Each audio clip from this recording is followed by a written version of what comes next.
I'm sure you've told the story 1,000 times, though, when you were put in the sleeper hold by Hulk Hogan. It's called a sleeper hold, but if you look it up in the dictionary, it says "kill the Jew hold." And so what happened was I had this talk show. It was a live show.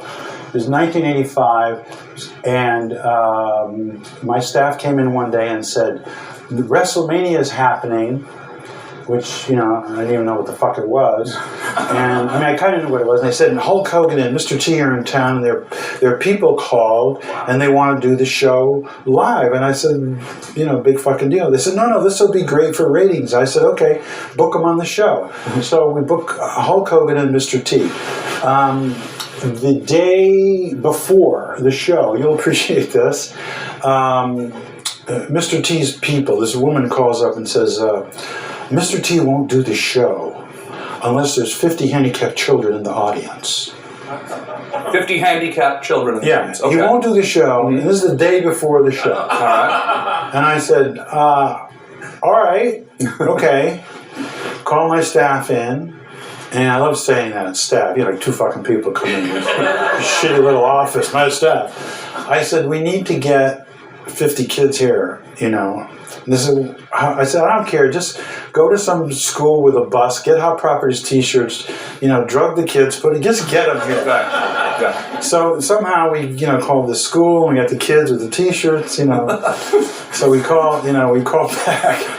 You know, we got the kids, I think 37 or whatever it was, like they could count. Anyway, so we get the kids. I'm in the day of the show. I'm sitting there in a believe it or not, I wear makeup on television. Anyway, so I'm in the makeup room, and we're getting ready to do the show. And this woman, this woman comes in and represents Mr. T, and she says to me, we're walking on eggshells around Mr. T today because he's in a bad mood. And I said, well, fucking Ethiopia's in a bad mood. What do you mean? The guy makes $2 million a year. He's in a bad fucking mood. To myself, I said that. He was big time then. He was on the A team, right? Yeah. You know, I said that to myself. I said that to myself. You know, and I said, oh, okay, we'll be cognizant of that. So she leaves, and can I stand up? Yeah, absolutely, yeah. So you're me, and he comes in. Now, he's got the mohawk and the jewelry and the thing, and he's got this baton with a spring in the middle, and he comes into the makeup room. What am I doing? What am I doing? What am I doing? What am I doing? And I'm saying to myself, what genetic experiment is going awry here? You know, what the fuck is this? So, what am I doing? What am I doing? And so through his interpreters, I found out he was saying, where's my dressing room? That's what he was saying. So, So then how did Hulk Hogan know? Send him back to his dressing room. I will meet your needs. Yeah. He goes back. I'm still in the makeup room. Hulk Hogan comes in. Now he's 6'6", 270 pounds. I'm 6'1", 138 pounds. He comes in and he goes, he's like he just got fucked in the ass by a rhinoceros. He walks like this, like so many steroids. He's so insecure about being masculine that he's perverted the very idea of masculinity through steroids and weights and like, I'm a fucking man. Well, no, you're not, asshole. You're a fucking mistake. Anyway, so he comes in and he says, hey, dude, you're a funny dude. Yeah, dude, I like you. Dude, whatever, the hat on, Lane in Colorado. To myself, I said that. Anyway, so, hey, dude, you're a funny dude. We should do a movie together. Like I own a fucking studio and I could book a film right now. And I said, yeah, we should do a film together. Yeah. So finally he says, where's my man, Mr. G?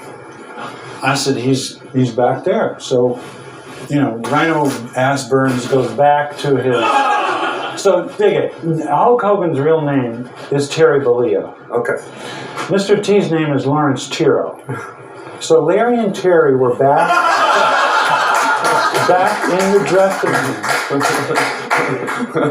Larry and Terry were back there. And I don't know what... So, I come out, you know, good evening, ladies and gentlemen, welcome to Hot Properties. We got, 50 handicapped kids in the audience. We got two guys who were desperately trying not to be gay in the back, to myself. Anyway, so first guest, Mr. T. comes out with the baton, started next to me, and so what I usually do when I did my show, I would write between 17 and 23 questions, and I have bullet points on a card. I usually didn't refer to it, but if I needed it, I would just go boom, so I could ask the guest. Unlike you don't need cards. Right. Well, you're a genius. So Mr. T's the first guest, and he still has the baton. And I'm trying to interview him because it's a talk show and it's live, and you know the pressure, right? Yeah. So you want to be entertaining. So I said, Mr. T, which is a contradiction in terms anyway. It's like military intelligence, So I said, how do you like New York? Let me just start off with that. He goes, well, I was in the subway and I beat up 5 muggers. Whoa, wait a minute. First of all, you were never in a fucking subway, A. And B, we have pretty good cops here in New York. This is all to myself, my inner dialogue. I said, really? You beat up 5 muggers? Yeah, I beat up 5 muggers in the subway for your city, I said, oh, that's great.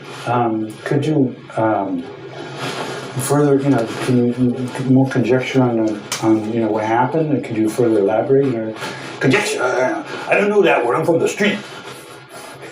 And I said, well, I'm from the street too, and I learned the word. And the audience went, whoa. Right. So that's what set it off. Well, yeah. Then Hulk Hogan was defending Mr. T's sort of honor there. Well, here's what happened. Okay. We went to commercial, and I said to Mr. T, I said, man, relax, because he was just being gruff and one-word answers and everything. I said, relax, man. And he goes, I'm in character. Right. Well, take me to fucking method acting prison. You're in a character? You chose to be an asshole? That's your character? To myself. So then Hulk Hogan comes out with fresh rhino burns on his ass, horn marks.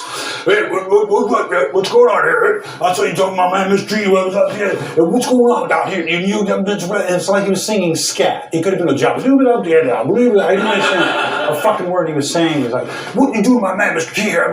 We trained all week. So I said, I just remembered like Mike Douglas and Johnny going over to the demonstration area and cooking. So I said, let's go over here. I was just trying to, do a wrestling move. Yeah, well, show me something about, So here's where the shit happens, right? So he puts me in what they call a sleeper hold. Mm-hmm. And what it is they cuts off the oxygen in your brain. Carotid artery gets cut off, and my brain actually said, check please, no oxygen, I'm out of here, fuck you. So I pass out, but I'm unconscious in his arm. What does he do? He lets me fall to the ground. And it's on YouTube, you can see this. Yes, and I fell to the ground like a rag doll, split the back of my head open, blood's gushing out. Yeah. I was unconscious for about 8 or 10 seconds. I had a dream I was unconscious. I dreamt I was late for the show. Yeah. Uh-huh. And that's why you jumped up. Well, I said, we'll be right back. Yeah, I woke up and I see this huge fucking face on Mars, Hulk Hogan with an orange mustache and sweating, and I figured, oh, this is the devil, I'm fucking dead. I thought I was dead, because here's this giant face. Right. And I got up, blood is literally shooting out of the back of me. For some reason I said, we'll be right back. Yeah. My doctor said, how did you do that? You were in shock. I said, doctor, I've got show business in my blood, on my jacket, on the floor. Yeah, you can see that. You watch it on YouTube, you can see it, you hear your head hit the ground. Yeah, long story short, I sued him. Yeah, and now you have Chateau Hogan in France. Yes, and we used the money, my wife paid all our bills, and we got a house in France. That's amazing. So it's a happy ending.